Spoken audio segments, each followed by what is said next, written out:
السلام عليكم ورحمة الله وبركاته. ازيكم حبايبي؟ عاملين ايه؟ يا رب تكونوا بألف صحة وبألف خير يا رب. النهاردة هعمل معاكم سبونش مقاس 20 في صينية مقاس 24. بس انا التورتة المطلوبة مني مقاس 20، وانا بصراحة مش متاح عندي غير قاعدة لمقاس 20 برضه. فانا ما عنديش صينيه مقاس 20، فحبيت ان انا اعمل الصينيه ديت الاسبونج ده بمقدار صينيه مقاس 24. فهنا انا حطيت هنا 3 بيضات، وحطيت معلقه محسن جيل كبيره، وحطيت نص كوبايه سكر ومعلقه فانيليا صغيره، وضربتهم زي ما انتم شايفين كده. هتنيني اضرب فيهم لحد ما القوام كتل او يبقى عامل زي الكريم شانتيه بس تقيل قوي. ومعايا كوبايه وربع دقيق، ومعلقه بيكنج باودر كبيره. تمام. الاسبونش ده انا هعمله نص ونص. فطبعا انا لازم ان انا كمان اقعد اقلب بالمضرب كده في قلب العجين زي ما انتم شايفين كده. السبونج هنا ابتدى يتكتل. احط معايا نص كوبايه ميه. تمام. يبقى معايا المقدار اقولها لكم تاني: 3 بيضات، نص كوبايه سكر، معلقه فانيليا صغيره، معلقه محسن جل كبيره، معايا نص كوبايه ميه، كوبايه وربع دقيق، معلقه بيكنج باودر كبيره، معلقتين نشا صغيرين. تمام كده. ومعلقه خل هتتحط برضو، بس انا نسيتها في بدايه الضرب، فحطيتها تاني دلوقتي، افتكرتها وحطيتها دلوقتي. المهم طبعا انا السبونج ده انا كنت مستعجله عليه جدا. يعني اللي طلبته وقالت لي انا عايزاه النهارده، وطلبت الاوردر في نفس اليوم، وقالت لي عشان عندي عيد ميلاد وكده. فانا طبعا عشان انا مستعجله عليها هتلاقوا وانا بوريكم دلوقتي في عيب قابلني هتشوفوه دلوقتي. تمام. طبعا انا بتنين احط الميه شويه بشويه لحد ما ما كله كده كل الخليط يتجانس كله مع بعضه، والميه تختفي خالص، وهتلاقي برضو الخليط ابتدى يتقل معايا تاني. طبعا انا كنت قلبت البيكنج باودر مع النشا مع الدقيق ونخلتهم كذا مره بالمصفى. لازم ان انت تنخلي الدقيق كذا مره عشان ما يبقاش مكتوم معاكي، يبقى واخد هوا. تمام. طبعا انا ضربتهم هنا اهوت، وحطيت كميه الدقيق كلها زي ما انتم شايفين. طبعا الخليط كله متضاعف. وغلفت الصينيه زي ما انتم شايفين، وحطيت نسيت احط الخليط. نسيت ان انا افصله، يعني احط جزء وجزء بالكاكاو، فنسيت وحطيت الخليط كله. بس رجعت تاني شلت منه وجيت حطيت بقى معلقه كاكاو، نخلتها كويس، وحطيت معلقه ميه وقلبتهم كويس زي ما انتم شايفين كده. وهحط النص التاني وهسوي الوش كله مع بعض. طبعا انا كنت مشغله الفرن على درجه حراره 200، وحطيت الصينيه ديت في الرف الوسطاني، بتقعد من حوالي من 40 ل50 دقيقه. وطبعا قبل ما تطلعيها بتختبريها، بس اهم حاجه ما تفتحيش عليها الفرن قبل من 40 دقيقه. تمام. زي ما انتوا شايفين كده، تحس ان الاسفنج الكيك الاسفنج ده بيعمل صوت كده لما بتضغطي عليه، كأنه بيعمل صوت. انتوا فاهمين قصدي؟ عامل زي السفنج. تمام. طبعا انا شلت الوش بتاعه مش تقيل قوي، انا عشان السبونج هيطلع معايا طبقتين مش كبار قوي، فمش عايزه اجور على الوش. تمام. فبقيت اقشر بطريقه يعني ان انا ما اجورش على وش السبونج، واشيل منه كميه كبيره يعني. طبعا انا حطيت دلوقتي، انا هضرب كوبايه كريمه، هشوف المقدار هياخد معايا كوبايه ولا هياخد ازيد. حطيت ربع كوبايه سكر، وحطيت كوبايه ونص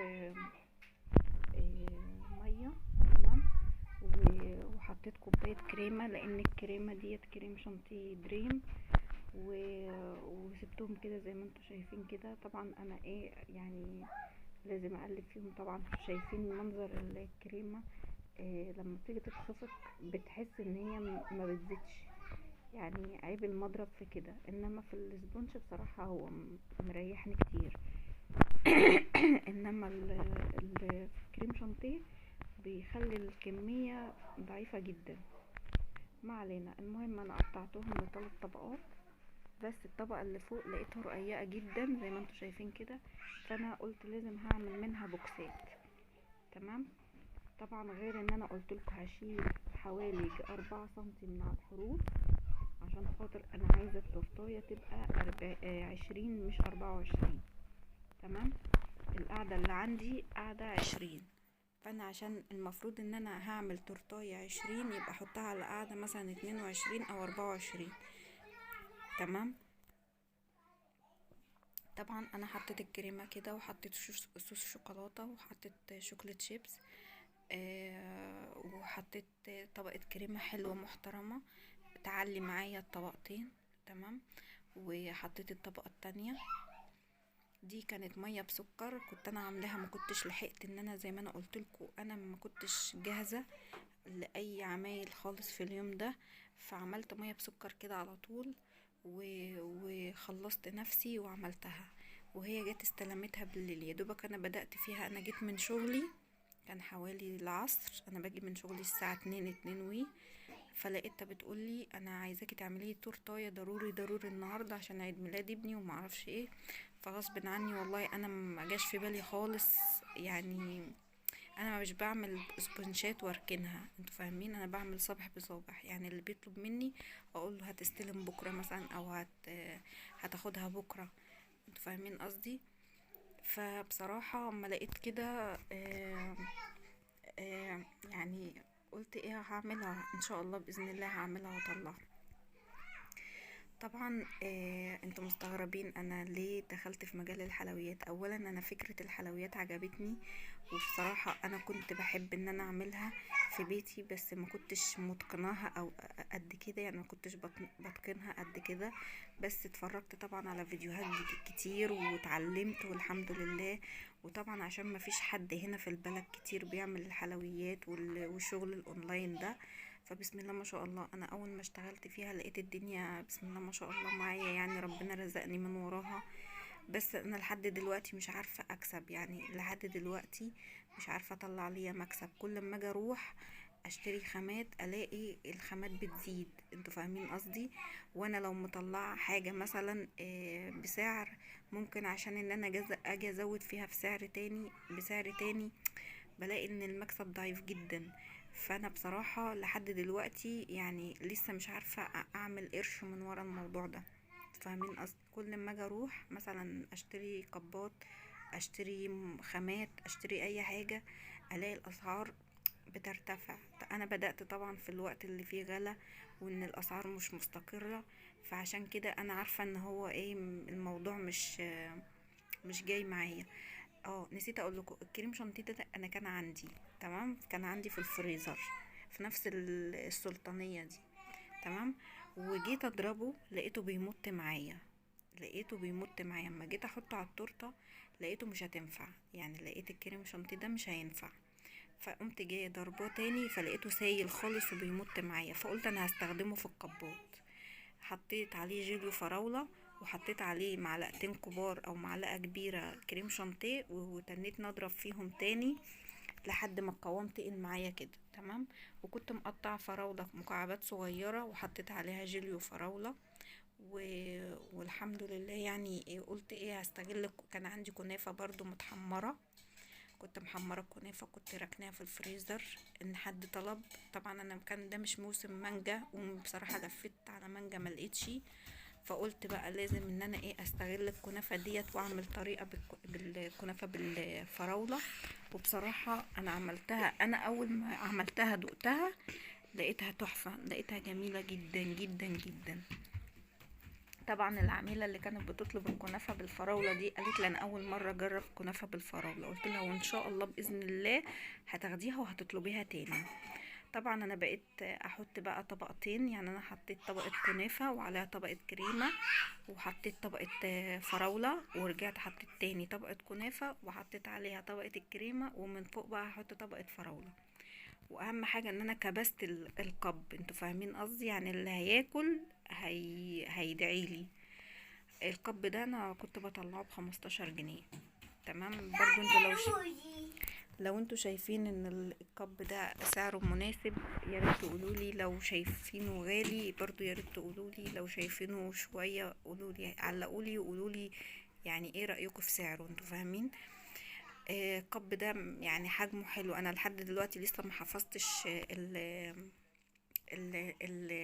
الكميات. يعني مثلا لو الكب مثلا مكتوب عليه حاجة، انا مش ده لحد دلوقتي انا معرفش الكمية بتاعته قد ايه، او ما مش مكتوب على الكب من لا من تحت ولا من فوق كميته قد ايه. بس اللي بيعرف الراجل اللي انا بشتري من عنده، فانا كل ما اجي اروح واساله انسى، لان كل مره بروح اجيب كبات مختلفه، انتوا فاهمين قصدي؟ اللي متاح عنده بجيبه. المهم ان انا حاجه تبقى مثلا مناسبه للسعر اللي انا حطاه. طبعا انا حطيت كمية الفراولة كلها، وبعدين جبت فراولاية بقى قطعتها شرايح وغرستها في النص كده من فوق زي ما انتوا شايفين كده. وهحط على الوش بقى جيلي وفراولة. يا ريت تقولوا لي ايه رايكم في الكبات اللي انا عملتها ديت، وهتشوفوا بقى التورته انا عملتها بعد الكبات دي. يعني في الفتره اللي انا كنت بعمل فيها الكبات دي كنت انا حطيت التورتيه في الفريزر تشد شويه. طبعا انا كنت عامله صوص شوكولاته. طبعا اكيد انتوا كلكم عارفين يعني صوص الشوكولاته بيتعمل ازاي. انا جبت شوكولاته خام وحطيتها في كنكه ستانلس، وحطيت براد ميه بيغلي، حطيت الكنكه على البوز البراد من فوق، وحطيت نص كوبايه، لا انا حطيت مكعب كبير، وحطيت حوالي يجي اقل من ربع كوبايه لبن. تمام. طبعا الشوكولاته انا حسيتها ان هي في الاول خفيفه، بس قمت جايه حاطه كمان حته زي ربع مكعب او نص مكعب كده لحد ما القوام بتاعها تقل. كان كل ما اجي احط مثلا الشوكولاته يعني احطها في قرطاس واحطها على، يعني همشيها على التورته وكده، الاقيها في ثانيه بتجمد في قلب الكيس الحلواني ده. فحسيت ان هي تقيلة شوية، فرجعت تاني حطيت يعني زي قيمة معلقتين لبن. انا مش بحط زيت، يعني انا لقيتها هي خفيفة حلوة، مش محتاجة، وما حطيتش زيت بصراحة. ف فطبعا انا كنت ضربت تاني كوباية كريم شانتيه عشان الروزيتات، وعشان ان انا ايه تبقى دنيتي كلها مظبوطة. فاضطريت ان انا اضرب تاني كوباية كريمة. حطيت كوباية ونص مية على ربع كوباية سكر، لان الكريم شانتيه ده محلى.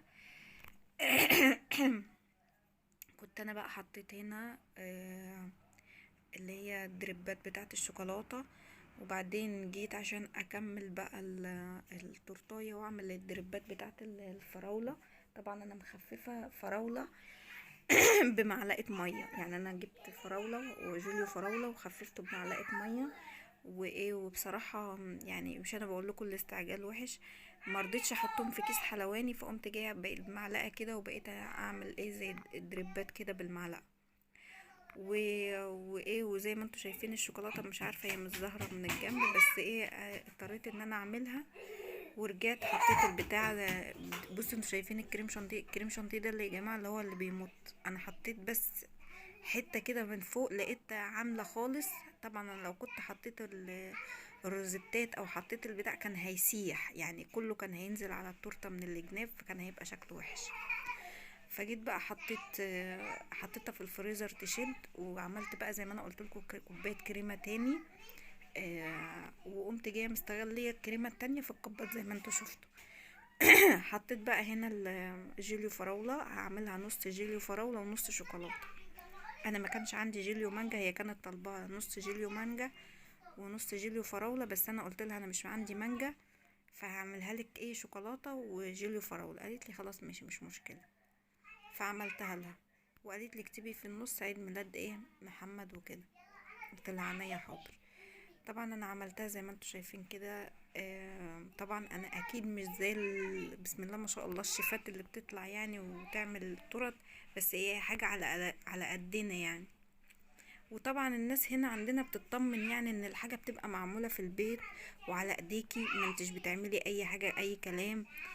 وخصوصا النظافة لازم تبقى الحاجة نظيفة. انا مش عايزة اقولكم ان لحد دلوقتي الناس اللي بتاخد مني متخيلة ان انا بعمل بدقيق سبونج اللي هو الدقيق جاهز. لا، انا بعمل بدقيق عادي بيتي. فمن هشاشة الكيكة او من هشاشة السبونج مفكرين والله ان انا بعمله بسبونج جاهز. انما انا بعمله، انا جبت شكارة دقيق. طبعا انا جايباها من حوالي شهر، كانت عاملة 420 شكارة، 25 كيلو. النهاردة عاملة 400 حاجة و70 او حاجة زي كده. طبعا انا مش عايزه اقول لكم يعني الاسعار كل يوم في اسعار متفاوته، الواحد مش عارف يلاقيها منين ولا منين. كل ما نيجي نشتري حاجه نلاقيها زادت. اشتريت صفيحه سمنه من اسبوع ب77، لقيتها النهارده ب95. انتوا متخيلين؟ فبصراحه يعني مش عارفه الواحد يقول ايه يعني. الحمد لله، الحمد لله على كده. طبعا انا ما كنتش لحقت اعمل اللي هي المعالق ديت، فكان عندي شوكولاته كيت كات. فحطيت لوز، برضو كان عندي لوز، قسمت اللوزية 2 عشان تكفي بالسكينة كده، ويعني فصلتها كده فصين وحطيتها زي ما انتوا شايفين كده. طبعا ما كانش عندي كريسبي بني ولا ابيض، برضو كان عندي كريسبي كبير الوان. حطيت برضو، انا عارفه ان اللون هيبقى شاذ قوي، احمر مع اسمر مع موف هتبقى شاذ قوي. فكان عندي برضو شوكولاته كيت كات، حطيت فصلتها 2 وحطيت جزء زي ما انتوا شايفين كده. طبعا انا الحاجه مش عايزه اكلف عليها، لان انا زي ما قلت لكم انا قلت اسعار وارجع ان انا احط اسعار، يعني ان انا اروح اشتري خامات واجي اقول اسعار زياده تاني. الزبون يعني لو انا قلت له انا بلاقي الاسعار غليت، هيبقى يقول لي يعني هتبقى غاليه قوي للدرجه دي، انت كنتي بتبيعها بكذا وبقيتي بتبيعها بكذا. انتوا فاهمين قصدي؟ طبعا ديت انا كنت بطلع اصلا لحد النهارده المقاس ال18 انا كنت بطلعه ب50 جنيه، 3 طبقات. انتوا متخيلين؟ وكنت برضو بطلعها في العرض 3 تورته و3 كبات، كنت بطلعهم ب100 جنيه. اهم حاجه بس ما تنسونيش في لايك حلو وكومنت حلو، ولو في تعليق على اي حاجه اتمنى ان انتوا تشاركوني رايكم. واشوفكم في فيديو جديد ان شاء الله باذن الله. مع الف سلامه.